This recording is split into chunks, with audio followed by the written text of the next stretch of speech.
What is up, and I welcome each and every one of you back to a brand new Civ 6 or Civilization 6 video. Hope you're all having fantastic days, and if not, hope I can make your day just a little bit better. Now, unique units in Civ 6 are a staple of the civilization, obviously, meant to represent their greatest military achievement throughout their history. We got some good ones like the Keshiks from Genghis Khan, allowing you to conquer the entire world in 50 turns or less, or your money back guaranteed, whereas the Roman Legion is the strongest classical era unique unit, allowing you to two-shot almost anything that has been dumb enough to be caught within 50 tiles within your closest city.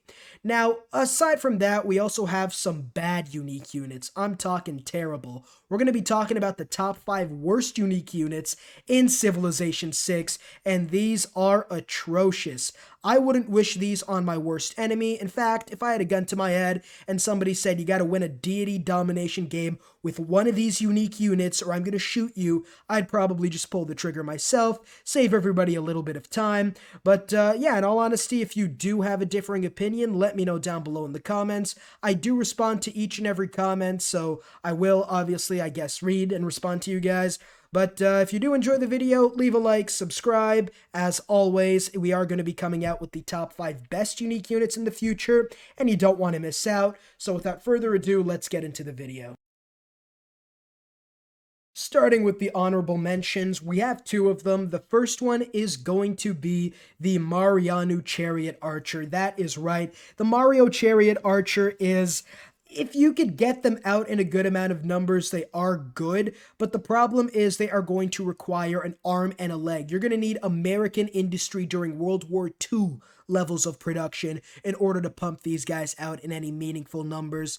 And in the early game where you have absolutely nothing of the sort when it comes to production, it is almost impossible to pump out these guys in more than 9 or 10 turns each in your capital city. They're just too expensive. I didn't put them in the real top 5 because, you know, they're not that bad as a single unit, but they're just too expensive to build. The other honorable mention we have is the Carthaginian Byreme. It's just an ancient era galley replacement. Really? Why even give them a unique unit at that point? Save some face, because like when people are looking at this game and they see the Byreme, they'll actually think Carthage was that weak. So, you know, it's the only reason it's not in the top 5 is because it prevents your trade routes from getting plundered within 4 tiles of a Byreme. So that has its uses, which is why it stays out of the top 5, but it is definitely worth of an honorable mention. The 5th worst unique unit in Civilization 6 is the P-51 Mustang. These guys are pretty damn bad. Now, not only do they come so far late into the game that the game's already decided by then, like if you're going to go for any sort of conquesting, it's either going to be done in the early game, mid-game, or you could literally do anything to win a late-game domination. You have so many weapons at your disposal. The P-51 Mustang, you might be asking, how much better is it than a regular fighter? Is it good? Is it? Not really. It gets 5 combat strength against enemy fighters, which the AI doesn't like building. Absolutely, I know. Save your, go ahead, I'll give you guys a minute. Change your panties if they are wet. But the P-51 Mustang is a menace. 5 combat strength against fighters in the late game. Absolutely, they're terrible. Garbage. They have 2 range and extra experience, but honestly, you're not going to build enough of them because of how rare aluminum and oil are in the late game. They're not going to be effective because why not just build more bombers in the late game? And all in all, they are just coming too late to make a difference, and it's just not worth building them even if they do come because they're a fighter, so they're not as good as bombers, and the other thing is they just don't get any bonuses to make them any good, any much better than a fighter. So the P-51 Mustang is really the 5th worst unit in the game. The 4th worst unique unit on this undesirable unit list is the Viking Longship from Norway. Now, these guys have some benefits that make them lower than number 3 and especially number 1. That being they can heal in the ocean. That's pretty much all I got. I mean, an early unit galley is so awful. Like I said with Carthage, why even have that in the game in general? Just don't even give them a unique unit at that point. Save some respect for these guys. Holy crap.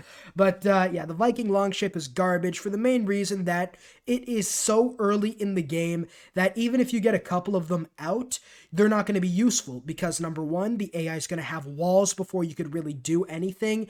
And even if you're lucky and they don't have walls, you can attack from 1 or 2 tiles max from the coast in the early game. There's just not enough land, there isn't enough ocean for you to attack with these guys, and if you attack with 2 or 3 at a time, it's just not going to work. You might get one city, but even then, you're probably going to lose that city almost immediately due to loyalty. So unless you get the absolute perfect, if this happens to you, go buy a lottery ticket right now and split half of it with me.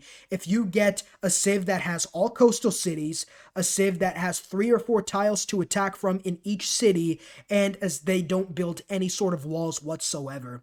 There's no boat siege unit. It's not going to happen when you just attack with Viking longships against walls. So unless those 3 stars align for you, you're really not going to be doing anything with these guys. You might as well just keep them in the ocean and heal just to watch the funny number go up. But in all honesty, they're just so useless. They're just not even worth building in the early game. You can pillage with them, I guess, but you could do that with Norway's unique ability in general. And even then, how much are you really going to pillage? Like if they have 2 or 3 cities on the coast, you're really not going to be getting a lot out of these Viking longships. Let's be completely honest here.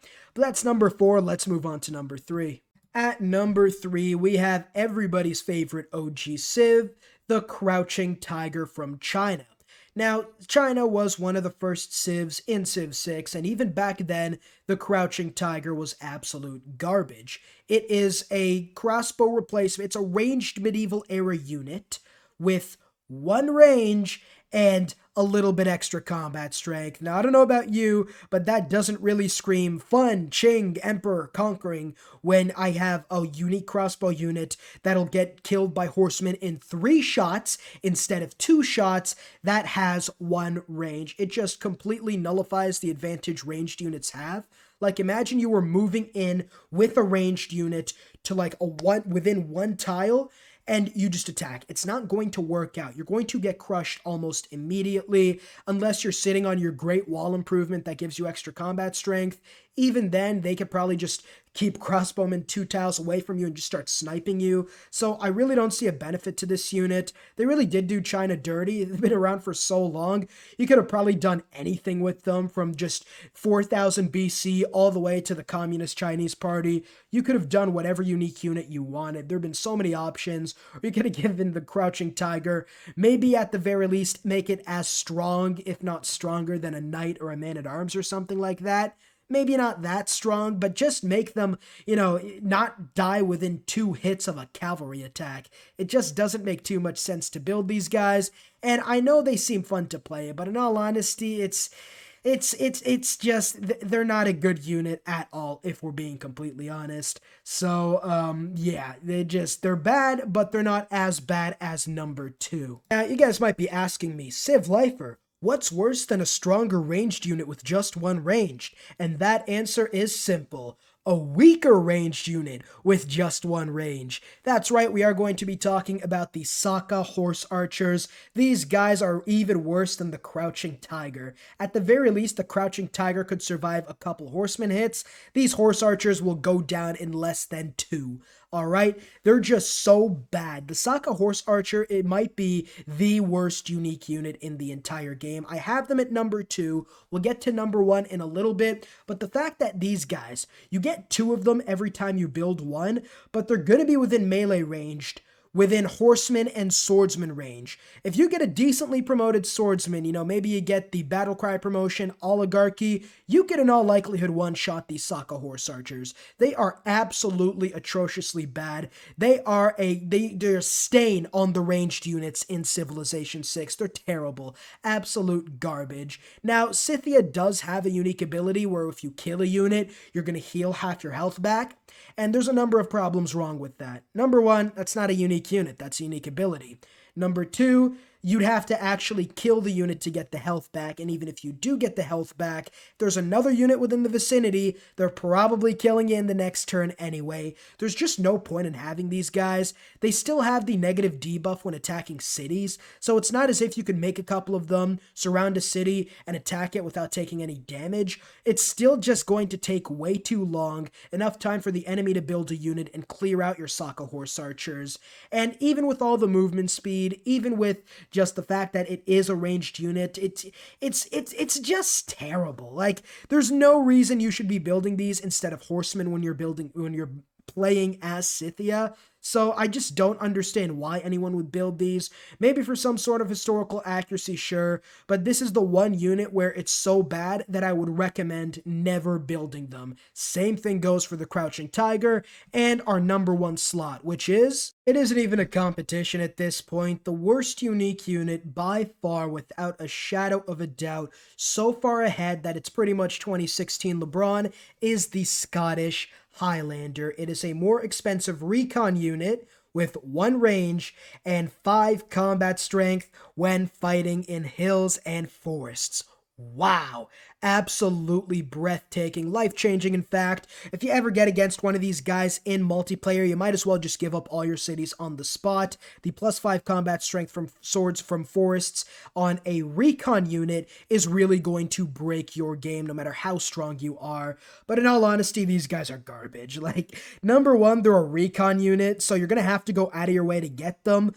Plus, they're just still garbage. Why not have crossbowmen or field cannons at that point, where you're going to have 2 range, can keep them in a city, and keep yourself well defended? The 5 combat strength in forests and hills, you're still going to lose an archer shootout against crossbows and field cannons. It's just bad. It's just terrible.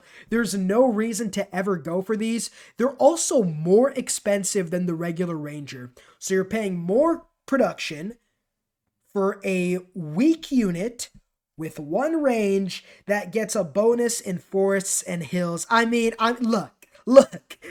I mean, I got the Highlander, excuse me for a second. The Scottish unique unit is by far one of the worst unique units in the entire game. It is the worst unique unit. There's just nothing it does right. At the very least, the Incan Ranger replacement gets double attacks, and the Poundmaker's unique unit, the other scout unique unit, gets an extra promotion, and it's actually a scout, which you could, it could be useful, especially considering they're as strong as warriors. But when it comes to the Highlanders, the extra combat strength for being more expensive and the combat strength being situational, even with how common hills and forests are, is just bad. It is not good. It is just terrible, and you should never pick Scotland if you're just going to want to go for a domination victory. Unless you want to make use of their science to get a late game domination, that's okay. But if the Highlander features in your plans at all, just don't build them.